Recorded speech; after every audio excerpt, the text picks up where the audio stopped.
Kalau lo baru masuk industri oil and gas, ada satu dokumen yang hampir pasti bikin lo pusing pas pertama kali lihat, yaitu PNID, Piping and Instrumentation Diagram. Sekilas cuma garis, simbol, dan kode yang kelihatannya rumit. Padahal engineer design, operator, maintenance, dan inspektor semuanya pakai dokumen yang sama. Artinya, kalau lu mau ngerti gimana sebuah plan bekerja, belajar PNID adalah skill yang wajib banget dikuasai. Di video ini, gue bakal tunjukin cara baca PNID dari nol sampai lu bisa ngerti equipment, instrumen, dan line number yang paling sering muncul di lapangan. PNID adalah peta sebuah plan. Lewat gambar ini, lu bisa ngeliat bagaimana seluruh equipment, pipa, valve, dan instrumen saling terhubung. Kalau proses flow diagram menunjukkan gambaran besar proses, PNID menunjukkan detail yang jauh lebih lengkap. Makanya, hampir semua engineer pasti berinteraksi dengan PNID dalam pekerjaannya. Operator menggunakan PNID untuk memahami aliran proses dan posisi instrumen saat plan beroperasi. Tim maintenance menggunakan PNID untuk mengetahui mana yang harus diisolasi sebelum pekerjaan dimulai. Mari mulai dari equipment yang paling mudah dikenali, yaitu tangki, tempat penyimpanan fluida di dalam plan. Tangki bisa digunakan untuk menyimpan crude oil, produk jadi, air proses, atau bahan kimia tertentu. Berikutnya ada pompa, peralatan yang bertugas memindahkan fluida dari satu lokasi ke lokasi lainnya. Kalau tangki adalah tempat menyimpan fluida, pompa adalah alat yang membuat fluida terus bergerak. Equipment berikutnya adalah pressure vessel, yaitu bejana yang dirancang untuk bekerja pada tekanan tertentu. Pressure vessel biasanya digunakan untuk menyimpan atau memproses fluida bertekanan. Selanjutnya ada heat exchanger, alat yang digunakan untuk memindahkan panas antar fluida. Heat exchanger memungkinkan proses pemanasan atau pendinginan berlangsung lebih efisien. Sekarang kita masuk ke bagian yang paling sering bikin pemula bingung, yaitu instrumen. PI berarti pressure indicator, instrumen yang menunjukkan tekanan pada sistem. Lewat PI, operator bisa memonitor apakah tekanan masih berada dalam batas aman.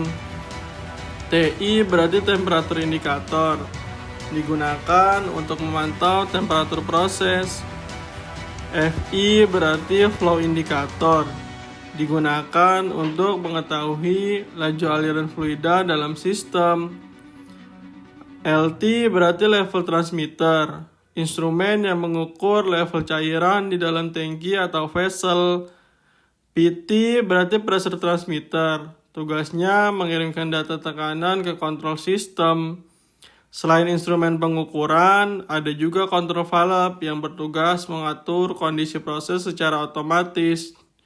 Nah, sekarang kita masuk ke bagian yang sering dianggap rumit, yaitu line number. Sekilas terlihat seperti kode acak, padahal setiap bagian memiliki arti tertentu. Angka pertama biasanya menunjukkan ukuran nominal pipa. Dalam contoh ini, ukurannya 8 inci. Huruf berikutnya menunjukkan jenis servis fluida yang mengalir di dalam pipa tersebut. Nomor berikutnya berfungsi sebagai identitas unik untuk membedakan satu line dengan line lainnya. Bagian terakhir biasanya menunjukkan piping class atau spesifikasi material pipa. Kalau lu udah paham line number, ngebaca PNID akan jauh lebih mudah dan cepat. Sekarang coba lihat contoh sederhana ini. Fluida keluar dari tangki dan masuk ke pompa. Setelah dipompa, fluida mengalir menuju pressure vessel untuk diproses lebih lanjut. Sepanjang jalur tersebut, instrumen memantau tekanan, temperatur, level, dan laju aliran. Dan itulah tujuan utama PNID, menjelaskan bagaimana seluruh sistem bekerja dalam satu gambar. Kalau saat ini lu masih bingung ngebaca PNID, tenang aja, semua engineer pernah ada di tahap itu. Mulailah dari ngenalin equipment, instrumen, dan line number. Lalu biasain ngebaca PNID setiap hari. Kalau lo mau belajar lebih detail, download materi lengkapnya di linkin ID channel ini. Selain equipment dan instrumen, ada satu komponen yang hampir selalu muncul di PNID, yaitu valve. Valve berfungsi untuk membuka, menutup, atau mengatur aliran fluida di dalam sistem. Jenis valve yang paling sering muncul biasanya gate valve, valve valve, globe valve, dan check valve. Contohnya check valve. Valve ini hanya mengizinkan aliran bergerak ke satu arah. Kalau kontrol valve berbeda. Valve ini bisa membuka dan menutup secara otomatis mengikuti kebutuhan proses. Nah, disinilah kontrol loop mulai bekerja. Sebuah instrumen mengukur kondisi proses dan mengirimkan sinyal ke sistem kontrol.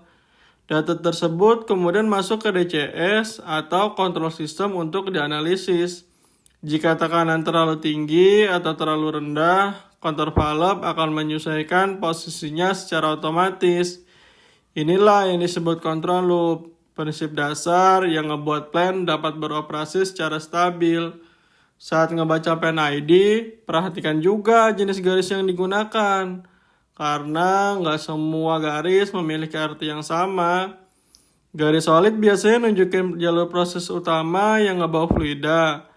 Sedangkan garis putus-putus sering digunakan untuk menunjukkan jalur sinyal instrumen.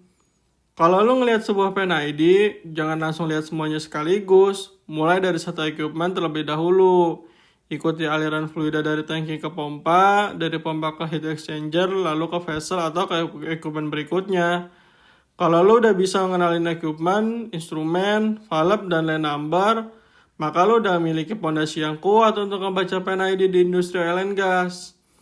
Kalau lo mau lengkap, download materi lengkapnya di linkin ID. Sampai ketemu di video engineer ngajar berikutnya.